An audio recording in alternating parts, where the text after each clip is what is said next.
श्री मुलायम सिंह जी यादव।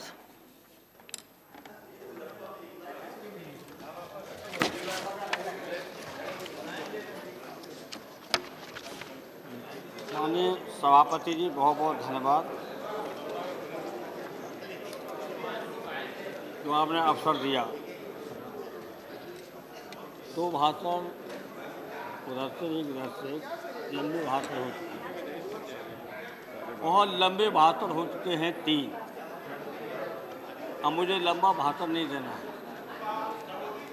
लेकिन ये हम जानना चाहते हैं कि हमारे देश की छवि दुनिया के अंदर क्या है। और आज के दिन तो ऐसी छवि खराब हुई है, चाहे हम लोगों ने मिलकर के जाने अनजाने या जान करके या मौका दिया गया, और कुछ विदेशी पत्रिकाओं में पढ़ने को मौका मिला होगा कि हिंदुस्तान भ्रष्टतम देश है। ये छप जा रही है देश की, दुनिया के। इसको देश को सुधारने का, देश के सम्मान को बचाने का क्या उपाय किया जा रहा है, ये हम जानना चाहते हैं। ये बात विदेशी मैगजीनों में भी पढ़ लीजिए, और कुछ बयान भी आए हैं विदेशों से, वो भी पढ़ लीजिए। अपने देश के लोगों के भी बयान हैं। क्या ऐसा है कि दुनिया का सबसे भ्रष्टाचार देश है हमारा हिंदुस्तान? तो ये तो हमारे देश के सम्मान और स्वाभिमान का सवाल है। ये जुड़ गया है, इसको कैसे सुधारा जाए, ये तो जिम्मेदारी है सरकार की, और सहयोग देना हमारा काम विपक्ष का। ये काम करना होगा। जहाँ तक हमारे कृपया शांत रहे, महत्वपूर्ण विषय पर चर्चा हो रही है। आज हम कहना चाहते भाषण हुए, सीनियर लीडर्स बोलते हैं, हम लोगों की परंपरा है, प्लीज कीप साइलेंस। किसानों के बिना हिंदुस्तान का सम्मान नहीं बढ़ सकता है, न संपन्नता बढ़ती है, न गरीबी या बेरोजगारी जो भी है। इसका हाल है केवल किसान। आज भी 65% बेरोजगार लोग हैं, वो खेती में लगे हुए हैं, इसकी चर्चा नहीं है। 65% बेरोजगारों को रोजगार खेती दे रहे हैं, लेकिन खेती को प्राथमिकता अभी तक नहीं दी जा रही, न पानी की, न बिजली की, और उनके उत्पादन बढ़ाने का और उनकी कीमत ठीक से देने का कहीं भी जिक्र नहीं आता है। कहीं ये मुद्दा नहीं बन पा रहा है। हम लोग गांव के लोग हैं, सवाल उठाते हैं, लड़ते भी हैं, प्रदर्शन भी करते, सब कुछ करते, लेकिन किसान को न्याय नहीं मिल रहा है। तो हम ये सदन को बिल्कुल अवगत कराना चाहते हो, जानते भी हैं राजनाथ सिंह जी कि किसान के बिना समृद्ध और शक्तिशाली देश नहीं हो सकता है। तादाद भी है, और अपने देश के सीमा की सुरक्षा से लेके पेट भरने तक का काम किसान करता है। आज फौज में किसके लोग हैं? आज सीमा पर जो भी हो रहा है, ये सही है कि सीमा खतरे में है, कोई स्वीकार करे या न करे। अब ये चीन की पूरी फौजें लग चुकी हैं बाकायदा, और हिंदुस्तान की तरफ से अभी तक कोई किसी प्रकार की सरकार की कोई निर्देश नहीं है फौज को। हमें फौज की बात कर रहा हूँ कि हर हफ्ता मीटिंग होती है, स्वच्छता पर्चा जो भी है प्रधानमंत्री उसमें रहते होंगे, हमें पता, हम रहे हैं, और होती है मीटिंग। और मुझे खबर है कि हमारी आर्मी के चीफ रोजाना हर हफ्ते ये रिपोर्ट देते हैं कि चीन पूरी तैयारी हमारे देश पर हमला करने की कर रहा है। ये मैं आपको बता रहा हूँ, और ये नाम नहीं लूँगा, लेकिन अफसरों ने बताया है। मैंने कहा आप रखते हो सामने? कहाँ रखते हैं? क्या जवाब मिलता है कि चुप, मौन। अब ये हालत है कि हम जो आर्थिक दृष्टि से या बेरोजगारी और समस्याएं हैं, वो समस्या तो हम निपटेंगे, भुगतेंगे भी, लेकिन देश के स्वाभिमान और सम्मान के लिए अगर इतना बड़ा खतरा है, उसके लिए सरकार चिंतित नहीं है, तो बड़ा अफसोस की बात है। और आज है ये, और ये पता है सरकार को, ऐसा नहीं कि सरकार को पता, रिपोर्ट देते हैं फौज के बड़े बड़े अधिकारियों ने कहा। तो आज हम आज से नहीं, जहाँ तक कि बोल चुके, हमें नहीं कहना काला बाजारी है, भ्रष्टाचार है, सब कुछ उस पर बहुत चर्चा हो चुकी। इसलिए हम लंबा भाषण नहीं देंगे, न समय लेंगे। लेकिन ये सही है कि काला बाजारी और भ्रष्टाचार हो रहा है, उसको रोकने के क्या काम किए गए हैं वो इस पर तो उत्तर मांग लिया है। और हम भी मांगते हैं कि मांगना बताना चाहिए कि इसको कैसे रोका जाए। जहाँ तक किसानों का सवाल मैंने उठाया था, अभी किसान के सिंचाई का इंतज़ाम पूरा नहीं हो सका है।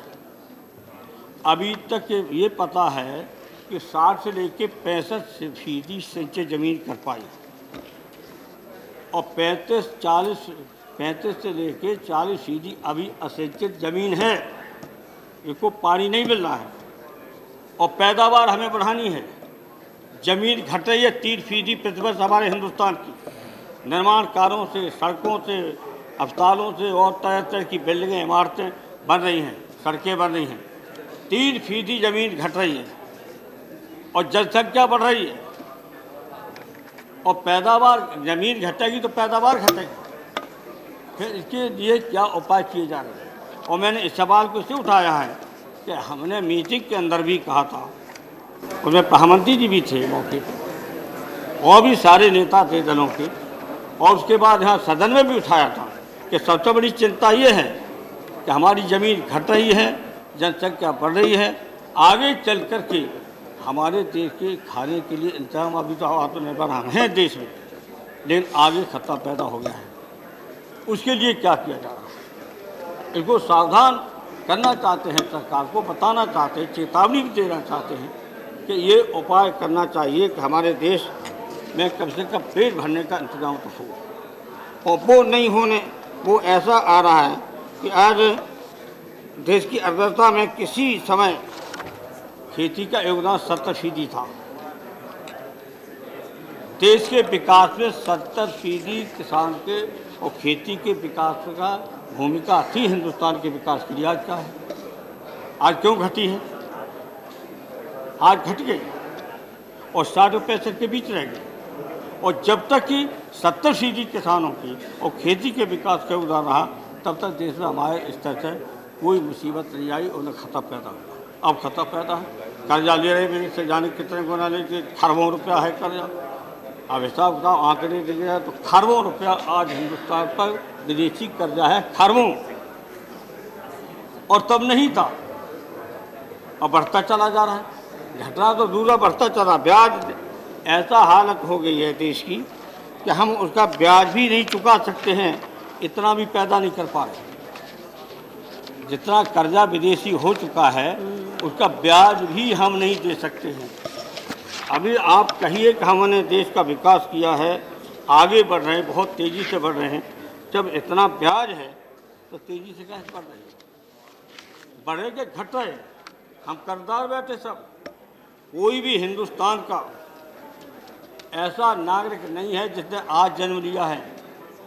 कोई, अब आपने तो 2100 बताया शायद, 2100 रुपया कर्जा, कुछ 2400 भी कहते हैं, 2500 भी कहते हैं। जो बेटा आज बच्चा जन्म लेता है और जन्म लेते ही उस पर 2000 से ज़्यादा, 21 से ज़्यादा रुपया कर्जा उस पर हो जाता है, कर्जे लेके पैदा हो रहा है।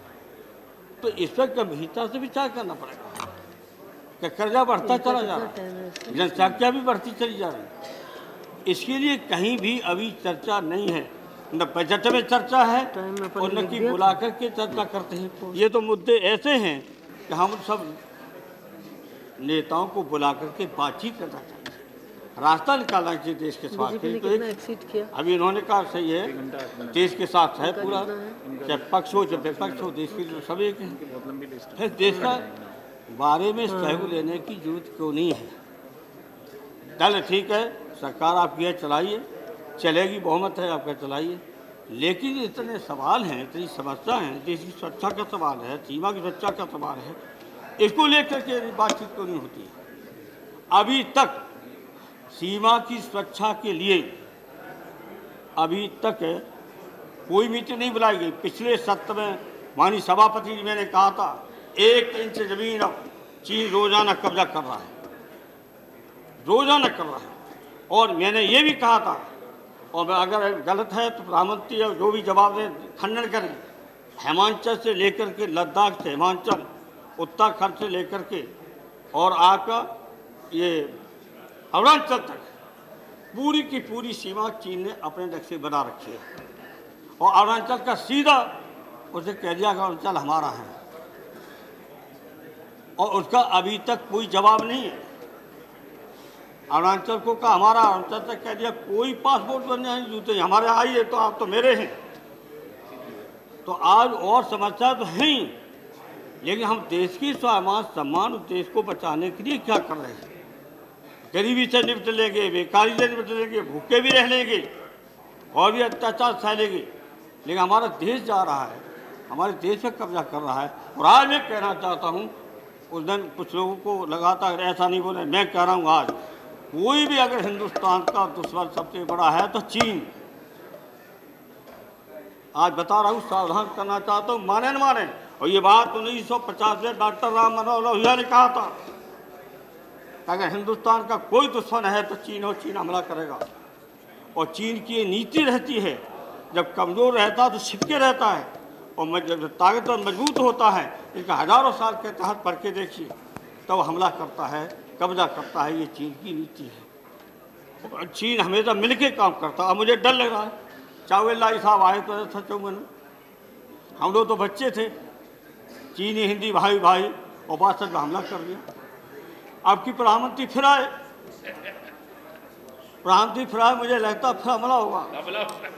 और जब प्रधानमंत्री ने सीमा की बात कही, हमारे मनमोहन सिंह जी प्रधानमंत्री ने सीमा की बात की, लेकिन चीन के प्रधानमंत्री बोला ही नहीं, मौन। सीमा की बात रखी लेकिन मौन रह गए। तो मौन रहने के माने क्या है? मौन में तो हम लोग कहते हैं मौन मान सहमति, सम्मति उसकी है, हाँ चीन हमला करेगा और करेगा। नोट कर लिए यहाँ पर, मैं इसमें दर्ज करा हूँ कार्रवाई में कि चीन पूरी तैयारी कर चुका है, और तिब्बत के आसपास वहाँ जाके फौजें तैयार कर ली, हथियार तैयार हैं। बाकायदा मेरी खबर है, और ये खबर ऐसी नहीं है, हाँ बना रखा है, पूरी तैयारी कर ली है। अभी तक क्या किया गया है? और रक्षा मंत्री तो है नहीं, रक्षा मंत्री जहाँ बैठे थे एक दिन मैंने समझाया भी, नहीं ठीक है हमारी तैयारी है कुछ, हाँ तैयारी है। अब आज से सवाल रक्षा मंत्री होते तो शायद कुछ करते भी, प्रधानमंत्री होते कुछ करते भी, नेता सदन भी नहीं है। अब इतना सवाल देश की सीमा का सवाल है, देश की सुरक्षा का गंभीर मामला है, तो ये जानबूझ कब कह रहे हैं? और तो सारी बातें माननीय राजनाथ सिंह ने भी कह दी, उधर भी कह दी, हम देश को बचाने की बात कर रहे हैं। ऐसा नहीं तो देश को बचाना है, और देश ही नहीं बचाएगा तो फिर क्या होगा? अब इस विदेश नीति क्या है बता दीजिए। विदेश नीति अब आपकी क्या है? विदेश नीति पूरी बंधक हो गई अमेरिका के हाथ में। अब हिंदुस्तान की विदेश नीति कोई नहीं है, विदेश नीति है अमेरिका के हाथ में, बंद के कहीं। अरे किसी के बताओ जो इशारा वहाँ तो होगा भाई, जो कहेगा अमेरिका वही विदेश नीति है। जबकि हमारी कम से कम इतना तो सोचा चाहिए था कि नेहरू जी रहे तब जब विदेश नीति हमारी कामयाब रही। और तीसरी दुनिया के देशों को उन्होंने इकट्ठा करके एक देश की पहचान बनाई, तीसरी दुनिया, और नाम दिया गया। लेकिन नेहरू जी के बाद तो ऐसा हो गया है कि कोई देशी दोस्ती नहीं रहा। उन्होंने दोस्ती तो की थी, कम से कम रूस तो दोस्त बन गया था, पूरा रूस दोस्त बना था। उस वक्त नीति अब नेहरू जी की नीति को हम बता रहे हैं, वो क्योंकि आज़ादी के समय गांधी और गांधी के साथ साथ तमाम ऐसे बड़े नेता थे, डॉक्टर राम मनोहर लोहिया थे, सबने राह देकर के विदेश नीति तो बनाई थी। डॉक्टर राम मनोहर लोहिया नेहरू जी के विदेश सचिव थे, उनकी बनी हुई नीति चली थी। लेकिन आज विदेश नीति क्या है इनकी? बता दें क्या है विदेश नीति? कौन सा देश दोस्त बना लिया आपने? एक भी दोस्त नहीं। पहले भी मैंने कहा था सदन में, अब भी कह रहा हूँ, जिसका कोई दोस्त ही नहीं है दुनिया में तो वो देश कमज़ोर होता है, कोई उसका साथ नहीं देता। ये हालत आज हमारे देश की है। इसलिए हम चाहते हैं अब जहाँ तक अमेरिका की सरकार से पाकिस्तान तो पूरा जुड़ गया अमेरिका के साथ और चीन के भी साथ, लेकिन अब चीन और पाकिस्तान का गठजोड़ हो चुका। मैं सूचना दे रहा हूँ सदन के अंदर, पूरा का पूरा। और चीन और पाकिस्तान दोनों हिंदुस्तान पर हमला करना चाहते हैं और तैयारी है, दोनों की दोस्ती है। और ये ऑन द रिकॉर्ड में कर रहा हूँ, रिकॉर्ड पर ला रहा हूँ इस सदन के अंदर कि चीन और पाकिस्तान की दोस्ती हो चुकी है हिंदुस्तान के खिलाफ और बाकायदा रणनीति भी बन चुकी है। जो हमारी खबर है, अगर हमारी खबर गलत होगी तो प्रधानमंत्री जी उत्तर दें या जो भी उत्तर दें तो हमें सब कर दिए सदन के अंदर कि ऐसा नहीं है। लेकिन हमारी रिपोर्ट है, कहीं से रिपोर्ट मिली हो कि दोनों एक हैं। अब हम आपसे पूछना चाहते क्या देश का स्वाभिमान है कि जब हमारे छात्रों को अमेरिका में बेड़ियां पहना दी जाती हैं, बताइए, अमेरिका में हमारे छात्रों को बेड़ियां पहना करके घुमाया जाता है, बता दिए आप। विदेश मंत्री कुछ बोल नहीं रहे। और वहाँ इंग्लैंड में बाकायदा 30,000 लड़के आंदोलन में थे, उनको निकाला जा रहा है। 30,000 इंग्लैंड में लड़के जो पढ़ रहे हैं उनको निकाला जा रहा है। वो आंदोलन कर रहे हैं, वो सड़कों पर प्रदर्शन है। अभी तक सरकार की तरफ से कोई भी सभापति जी विरोध करते ही कहता है। अब छात्र गए थे पढ़ने से, बड़े मंत्र के साथ गए थे, पढ़ाई करेंगे, अब उनको निकाला जा रहा है। वो सड़कों पर हैं, पढ़ाई बंद है। और किस तरह से खर्चा अपने परिवार के, गरीब साधारण परिवार के लोग भी किस लिए खर्चा करके गए थे, मिले हैं उनके गार्जियंस। अब क्या करें? तब मैंने कहा सरकार आएगा ये मौका तो अपनी बात कह देंगे, तो आप सभापति जी इसमें पहल कीजिए कि 30,000 छात्रों को निकाला जा रहा है इंग्लैंड से, खदेड़ा जा रहा है जो पढ़ रहे थे, उनकी पढ़ाई अधूरी पड़ी है। तो आपकी क्या विदेश नीति है? विदेश नीति क्या है? अब लड़के गए पढ़ने, वहाँ खदेड़े जा रहे हैं। आपकी तरफ से कम से कम कहना चाहिए था, इंग्लैंड की सरकार से कहना चाहिए था, अमेरिका की सरकार से कहना चाहिए था कि अमेरिका के इंग्लैंड के यहाँ नहीं लोग हैं, हम नहीं करेंगे ऐसा, हिंदुस्तान नहीं ऐसा करेगा, मानवतावादी देश है। लेकिन जो वो कर रहे हैं तो उसका एहतियात तो करना चाहिए था, रोज पेश करना चाहिए था, चिट्ठी लिखनी चाहिए थी, बातचीत करनी चाहिए थी, यहाँ से प्रतिनिधि सरकार का जाना चाहिए था, उन छात्रों से मिलना चाहिए था। उन छात्रों की हालत ऑस्ट्रेलिया में वो पीटे जा रहे हैं, ऑस्ट्रेलिया पीट के निकाल के बाहर किए जा रहे हैं, मर्डर भी हुआ, हत्या भी कर दी गई, घायल भी किए गए, पढ़ने दे रहे, सड़कों पर जहाँ निकलते लड़का हिंदुस्तान के वहाँ ऑस्ट्रेलिया के मारना शुरू कर देते हैं, रास्ता चट पीटते हैं, पिट रहे हैं आज छात्र, ऑस्ट्रेलिया में पिट रहे हैं। तो आपकी विदेश नीति क्या है? भाषण पढ़ देते हैं विदेश में, अब इनको अब है दूसरे को भाषण पढ़ दिए। हाँ वो मालूम है। अच्छा अब ये जहाँ तक है महंगाई के छोड़िए, बहुत बात हो गई। 100 दिन में महंगाई बंद होती थी और ये 100 रुपया भी दिए जाते थे, सब कुछ हो गया। और जो रुपया दिया जाता है वो कौन सी योजना चली है? जो मनरेगा। और महात्मा गांधी के नाम हटवा दीजिए सभापति, तो बड़ी कृपा हो जाए। महात्मा गांधी मनरेगा जो है उसमें आपसे प्रार्थना है कि ये आपका सारा निर्देश मान लें, महात्मा गांधी का नाम हटा दो। इतना भ्रष्टाचार किसी संस्था में नहीं है, ये तो उस संस्था में है, तो कम से कम गांधी जी का तो नाम हटा दीजिए। हाँ, गांधी जी का नाम हटाइए। अब गांधी जी को भी ले डूबे। आपकी नीति ऐसी है कि गांधी जी को ले गए और गांधी जी को कहाँ बैठा दिया जाए जहाँ भ्रष्टाचार का पूरा अड्डा बन गया है, जहाँ पूरा भ्रष्टाचार है। ने बताइए कहाँ कितना काम हुआ है।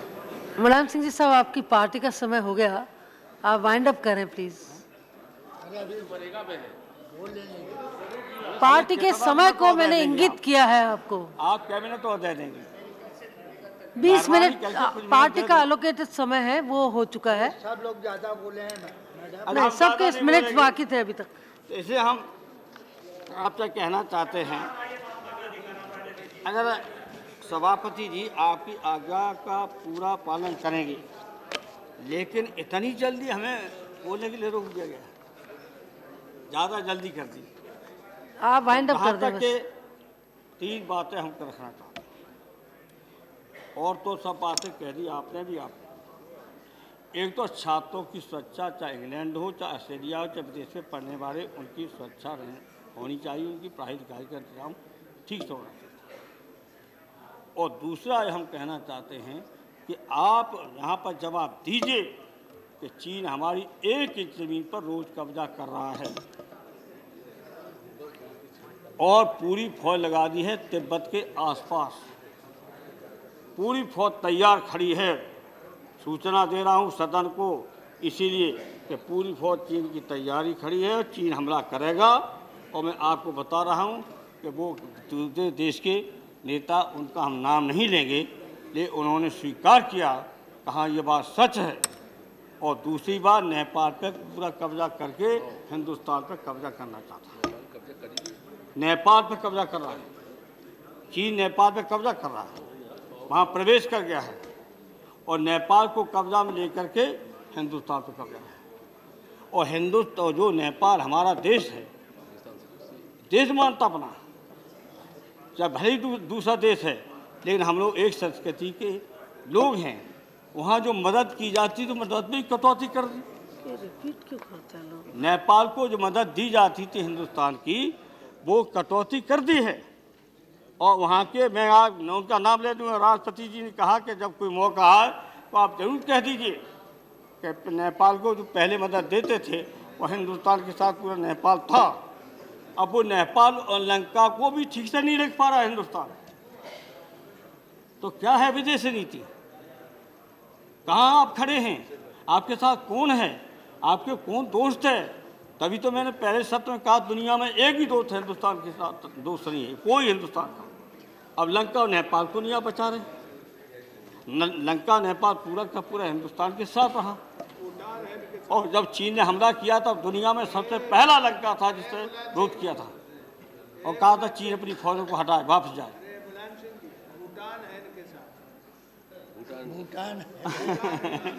अब भूटान तो अपने आप हो गया है, अपने आप हो गया भूटान, बेचारा क्या है, अपने आप हो गया सर। मुलायम सिंह जी साहब, आप प्लीज वाइंड अप करें। इसलिए हम आपसे कह रहे हैं कि ये खतरा मामूली नहीं है। बाकायदा आपको रिपोर्ट दे रहा हूँ, तिब्बत में युद्धाभ्यास हो रहा है चीन का, और वहाँ टैंक, लड़ाकू विमान, तोपों को जमा करके हमले की तैयारी कर रखी है। और चीनी खतरे के मुद्दे इस समय हिमालय नीति का सुझाव हम आपको दे रहे हैं, और इसका सुझाव एक ही है, 50,000 लड़के लड़कियों को रोजगार दीजिए, नौकरी दीजिए और हथियार दीजिए, अपना काम भी करें और देश की सीमा की सुरक्षा करें। इसके अलावा कोई उपाय नहीं चीन से बचने का। 50,000 लड़के लड़कियों को भर्ती कीजिए, वो अपना काम भी करेंगे, उन्हें राइफल भी दीजिए, देश की सुरक्षा भी करें और अपने पेट के लिए भी अपना उपार्जन करें, काम करें, उन्हें काम दीजिए और उन्हें हथियार दीजिए। अगर सीमा की सुरक्षा को बचाना चाहते, इसके अलावा कोई उपाय नहीं है। ये आज नहीं, डॉक्टर रामाराव भैया ने तभी कहा था कि कुछ लड़के लड़कियों को वहाँ पर रोजगार दीजिए, हथियार दीजिए, अपने सुरक्षा भी सीमा की रखेंगे, वहीं रहेंगे, वहीं कमाएंगे, वहीं खाएंगे। एक उपाय है, इसके अलावा और कोई उपाय नहीं, तब सीमा बचाई जा सकती। तो ऐसा है, सरकार बचाओ मत करिए, देश बचाओ करिए। सरकार तो देश बचाए तो सरकार तो आती रहेगी, तो इसलिए देश बचाओ। आप लगे सरकार बचाने में और हम लोग लगे हैं देश बचाने में, ये अंतर है, गंभीरता से लीजिए। आप सरकार बचाने में, सरकार बचाओ, और हम चाहते हैं देश बचाओ। अब तय करना है कि देश बचाना है या सरकारी बचाना है। उससे तनी कहना चाहता हूँ, आपने कहा मुझे रोक दिया था, मैं पूछता आपका आज्ञा का पालन करता हूँ। Thank you sir.